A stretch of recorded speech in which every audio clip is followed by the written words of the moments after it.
YS Jaganmohan Reddy కేంద్ర ప్రభుత్వం వైపు చూస్తున్నారు. తనకు ఏపీలో భద్రత లేదని కేంద్రం భద్రత కల్పించాలని కోరుతున్నారు. ఇదే విషయంపై అమిత్ షాను కలిసినట్లు ఢిల్లీలో వైసీపీ వ్యవహారాలు చూస్తున్న వైవి సుబ్బారెడ్డి ప్రకటించారు. జగన్మోహన్ రెడ్డి పర్యటనలకు ఏపీ ప్రభుత్వం పోలీసు బందోబస్తును తగ్గించిందని, ఆయనకు భద్రత లేకుండా పోతుందని, ప్రాణహాని ఉందంటూ వైవి సుబ్బారెడ్డి అనుమానం వ్యక్తం చేశారు.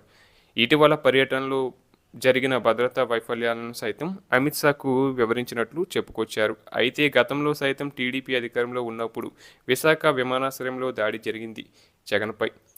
ఆ సమయంలో సైతం రాష్ట్ర ప్రభుత్వ పోలీస్ వ్యవస్థపై అనుమానాలు వ్యక్తం చేశారు. కేంద్ర భద్రతా వ్యవస్థను కావాలని కోరారు. ఇప్పుడు కూడా అటువంటి డిమాండ్ను తెరపైకి తెచ్చారు. దేశ అంతర్గత భద్రతను కేంద్ర హోంమంత్రిత్వ శాఖ చూస్తుంది. ప్రస్తుతానికి కేంద్ర హోంమంత్రిగా అమిత్ షా ఉన్నారు. అందుకే ఆయన దృష్టికి తీసుకెళ్లారు వైఎస్ఆర్ కాంగ్రెస్ పార్టీ నేతలు. అయితే కేంద్ర భద్రత ఆశిస్తున్నారంటే అది లేదు. కేంద్ర బలగాలు వచ్చి జగన్మోహన్ రెడ్డికి భద్రత కల్పిస్తే ఈ స్థాయిలో ఆయన ప్రజల్లోకి వెళ్ళగలరా? ఖచ్చితంగా వైఎస్ఆర్ కాంగ్రెస్ పార్టీ నేతల ఓవర్ యాక్షన్. ఆపై ఆ పార్టీ జన సమీకరణ, డిజిటల్ మీడియా హైప్ కోసం చేసే ప్రయత్నాలు ఖచ్చితంగా కేంద్ర నిఘా వర్గాలు అంచనా వేస్తాయి, కేంద్ర ప్రభుత్వానికి నివేదిస్తాయి. ఈ విషయాలన్నీ తెలిసి కూడా వైసీపీ ఎందుకు కేంద్ర ప్రభుత్వాన్ని ఆశ్రయించిందంటే కేవలం పొలిటికల్ ఇమేజ్ కోసమే. రాష్ట్రంలో ఏ రాజకీయ పార్టీ అయినా తమ కార్యకలాపాల గురించి ఎప్పటికప్పుడు పోలీస్ శాఖకు నివేదించాలి, పర్యటనలకు అనుమతులు తీసుకోవాలి. ఆ సమయంలో పోలీస్ శాఖ కొన్ని రకాల నిబంధనలు పెడుతుంది.